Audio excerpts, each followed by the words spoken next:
नमस्कार दोस्तों, स्वागत है आपका। आज हम लोग आतिक अहमद केस के बारे में पूरी विस्तार पूर्वक एक-एक घटना को एक कहानी के माध्यम से जानेंगे और समझेंगे। इसे हम सामान्य भाषा में देखें तो आतिक अहमद उत्तर प्रदेश के एक प्रसिद्ध जाने-माने नेता और अपराधी थे, जिन पर हत्या, रंगदारी, अपहरण जैसे 160 से अधिक मामले कोर्ट में दर्ज थे। जिन्होंने समाजवादी पार्टी से चुनाव भी लड़ा, लोकसभा चुनाव का हिस्सा भी बने। सब कुछ ठीक चल रहा था, लेकिन 2022 में उमेश पाल नामक एक गवाह की हत्या हो गई। कहते हैं कि अतीक अहमद के खिलाफ कुछ बयान वह कोर्ट में देने वाला था, लेकिन जैसे ही इसकी जानकारी अतीक अहमद को हुई, तो अतीक अहमद ने उनकी हत्या करवा दी। जब पुलिस को इसका पता चला तो पुलिस ने अतीक अहमद और उनके परिवार को पकड़ने के लिए कोशिश तेज कर दी। फिर अतीक अहमद और इनके भाई अशरफ अहमद दोनों को पकड़ लिया गया। पकड़ने के बाद गुजरात के साबरमती जेल में रखा गया। वहां से फिर कुछ समय के बाद प्रयागराज जेल लेकर जाया गया। लेकिन जब जब अतीक अहमद और अशरफ की स्वास्थ्य की जांच के लिए लोग हॉस्पिटल मतलब कि अस्पताल ले जा रहे थे, उसी समय 3 हमलावरों ने अपने आप को पत्रकार बताया और अतीक अहमद और अशरफ के करीब गए और दोनों को गोली मार दी और वहीं पर अतीक अहमद और अशरफ की मृत्यु हो गई। तो हम इन सारी घटनाओं को एक-एक कर कर देखते हैं और समझते हैं। बात आती है कि अतीक अहमद कौन थे। अतीक अहमद का जन्म 10 अगस्त 1962 को, जो अतीक अहमद हैं इनका जन्म 10 अगस्त 1962 को इलाहाबाद में हुआ था, जो कि इसका इस समय नाम प्रयागराज रखा गया है। तो इतना समझे होंगे आप। और भी देखते हैं। वे उत्तर प्रदेश के जाने माने नेता और अपराधी थे। उनके खिलाफ हत्या, रंगदारी, अपहरण जैसे 160 से ज़्यादा आपराधिक मामले दर्ज थे, मतलब कि कोर्ट में दर्ज थे। आप सोच सकते हैं कि यह कितने बड़े अपराधी हैं, जि, जिस पर कोर्ट में 160 से अधिक मामले चल रहे हों। तो आप समझ सकते हैं कि कितने बड़े अपराधी हैं। और भी देखते हैं। जिन्होंने समाजवादी पार्टी से चुनाव लड़ा और लोकसभा चुनाव में भी हिस्सा लिया। तो मतलब कि इनकी राजनीति में ठीक ठाक पकड़ है इनके। क्योंकि जब आप समाजवादी पार्टी से आप चुनाव भी लड़ते हैं, लोकसभा चुनाव का हिस्सा भी बने बने रहते हैं, तो राजनीति में आपकी ठीक ठाक पकड़ रहती है। तो इनकी अतीक अहमद की पकड़ राजनीति में भी थी उस समय। और यहाँ तक कहा जाता है कि जो भी इनके खिलाफ खड़े होते थे, विपक्ष में खड़े होते थे, तो अतीक अहमद उनकी हत्या तक करा देते थे। ऐसा मामला सामने देखने को मिलता है। और भी देखते हैं।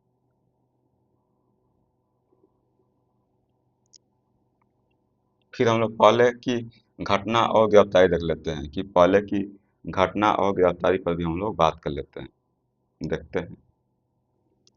2022 में उमेश पाल नाम के गवाह की हत्या हुई। 2022 में एक उमेश पाल नामक गवाह की हत्या हो गई। लेकिन क्यों हत्या हुई? कहते हैं कि वह गवाह आतिक अहमद के बारे में कुछ जानता था और उनके खिलाफ कोर्ट में वह गवाही देने वाला था। लेकिन जैसे ही इसकी जानकारी अतीक अहमद को हुई तो अतीक अहमद ने उनकी हत्या करा दी। देखते हैं।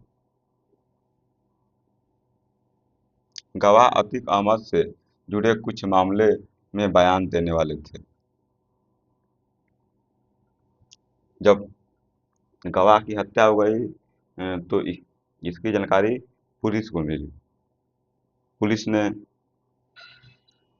आतिक अहमद और उनके परिवार को पकड़ने के लिए जो कोशिश है वह तेज कर दी।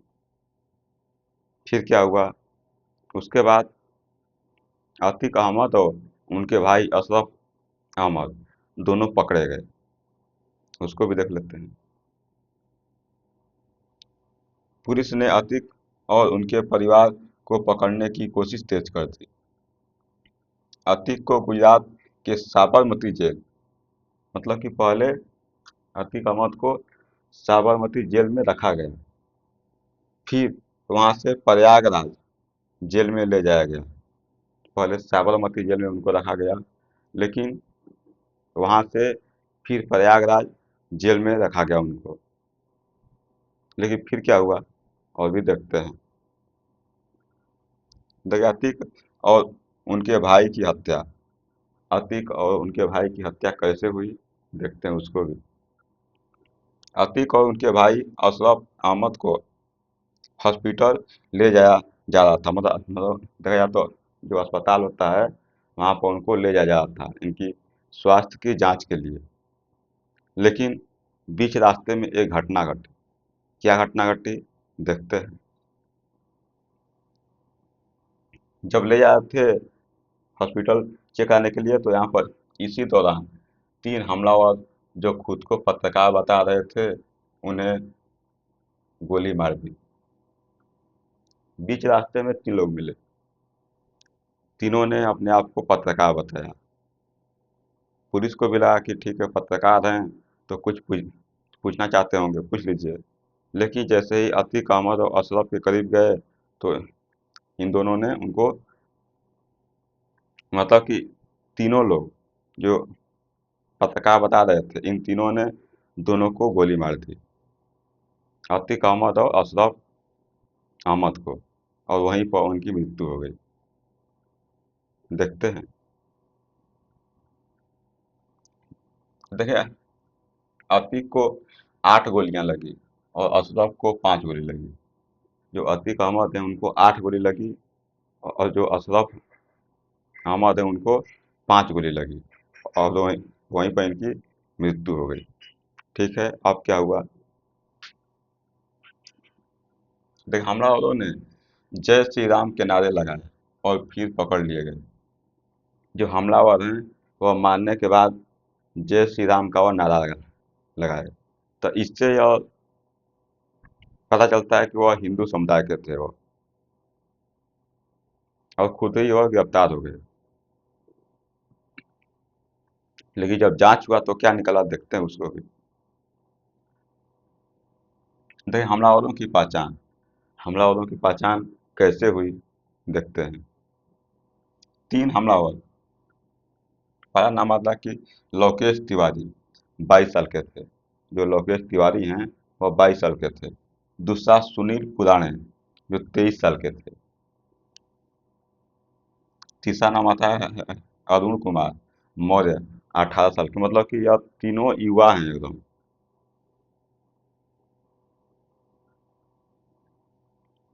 फिर देखते हैं, जब इसे पूछा गया तो क्या बताया यह तीनों लोग। देख, उन्होंने कहा कि जो हमलावर हैं उन्होंने कहा कि हम अपनी पहचान बनाने के लिए हम हत्या कर दी। अपनी पहचान बनाने के मतलब यह बता रहे हैं कि जो अतीक अहमद है उनको सब लोग जानते हैं, लेकिन हम जब अतीक अहमद की हत्या कर देंगे तो अतीक अहमद के कारण लोग हमें भी जानने लगेंगे। तो यह तीनों लोग अपनी पहचान बनाना चाहते थे। सबकी नज़रों में वो आना चाहते थे, पॉपुलर होना चाहते थे, सेलिब्रिटी बनना चाहते थे। तो यहाँ पर देखा जाए तो खुद को पहचान दिलाने के लिए यह हत्या की, मतलब को खुद को पॉपुलर करने के लिए यह हत्या की है। ठीक है, हत्या का मकसद देख लेते हैं कि हत्या का मकसद क्या हो सकता है। देखें, यहाँ पर अभी तक हत्या का साफ कारण पता नहीं चला है। देखा जाए तो हत्या का भी साफ कारण पता नहीं चला है। और भी देखते हैं क्या हो सकता है। कुछ रिपोर्ट कहती हैं कि यह राजनीतिक या व्यक्तिगत प्रतिशोध हो सकता है।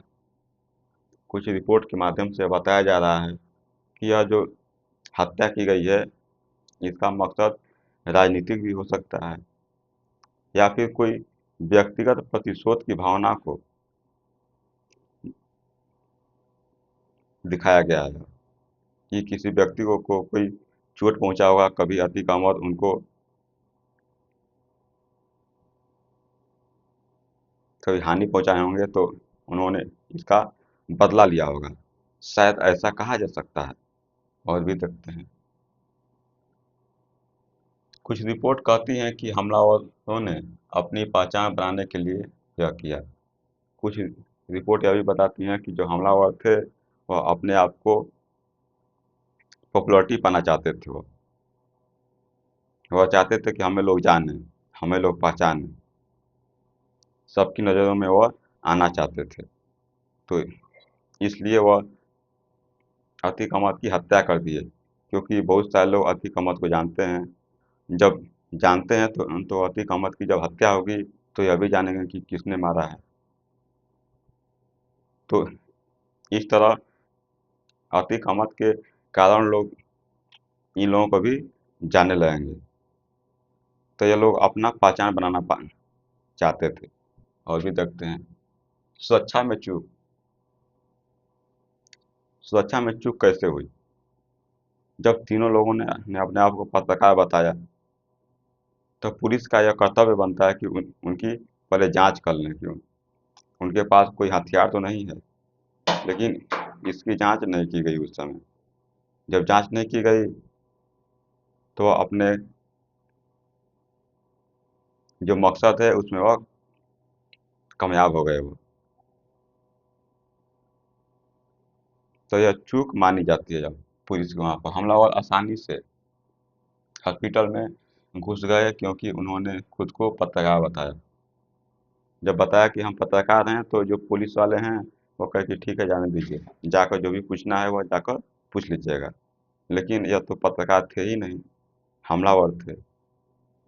और उस समय अतीक अहमद और अशरफ अहमद की हत्या कर दिए लोग। और भी देखते हैं, इस घटना से सुरक्षा व्यवस्था पर सवाल उठे।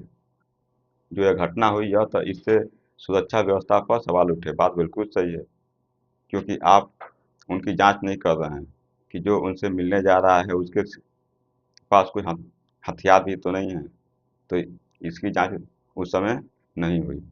जब जांच नहीं हुई तो सवाल स्वाभाविक है कि सबके मन में खड़े होते हैं कि जांच क्यों नहीं हुई, या फिर मिली भगत हो सकती है कि पुलिस वाले भी उससे मिले हों। यह भी संदेह पैदा होता है। और भी देखते हैं, जांच और न्यायिक प्रक्रिया देख लेते हैं। उत्तर प्रदेश पुलिस ने एसआईटी बनाई, मतलब कि एक कमेटी बनाई इसकी जांच करने के लिए।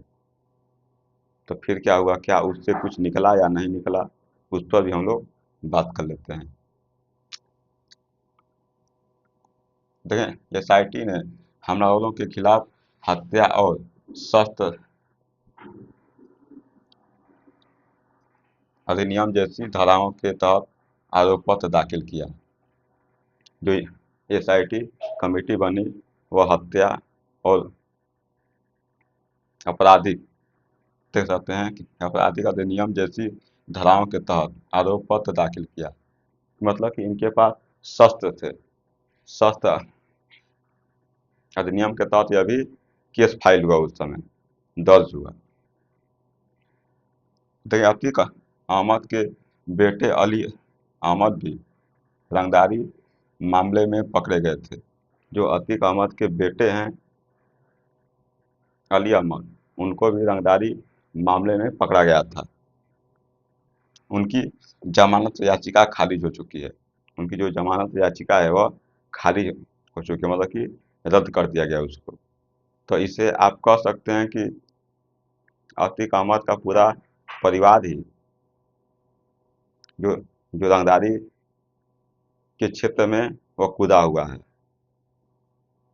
मतलब कि पूरा परिवार एक साथ मिलकर अपने आप को रंगदारी जैसे हत्या अपहरण जैसे मामलों में खुद को समाहित कर चुका है। उसमें पूरी तरह से वह घुल मिल चुका है। वह हत्या और रंगदारी जैसे मामले आम बात हो गए हैं उनके लिए। तो इससे आप देख सकते हैं कि अतीक अहमद भी उसमें शामिल हैं और उनके बेटे भी उसमें शामिल हैं। तो इससे पता चलता है, घटना का स्तर देख लेते हैं कि घटना का असर कहाँ कहाँ पड़ा, उस पर भी बात कर लेते हैं। इस हत्या ने उत्तर प्रदेश की राजनीति और कानून व्यवस्था पर गंभीर सवाल उठाए। जो यह घटना हुई, इस घटना ने उत्तर प्रदेश की राजनीतिक व्यवस्था पर काफी सवाल खड़े किए। क्या खड़े किए? हत्या के असली कारण पर पहुंचना। हत्या के असली कारण और इसके पीछे के लोगों की पूरी कहानी अभी भी पूरा साफ नहीं है। मतलब कि अभी भी इसकी जो पूरी जानकारी है अभी मिल नहीं पाई है कि हत्या क्यों की गई थी, इसका मकसद क्या था। क्योंकि हमलावर तो ये तो कह रहे हैं कि हम अपने आप को खुद की पहचान बनाने के लिए किया, लेकिन यह उतना सत्य नहीं हो सकता है। सत्य के अलावा भी बहुत कुछ होते हैं। तो आशा करते हैं कि आप अतीक अहमद केस के बारे में पूरी विस्तार पूर्वक एक एक घटना को एक कहानी के माध्यम से समझे होंगे। मिलेंगे अगले लेक्चर में, तब तक के लिए आपका बहुत बहुत धन्यवाद।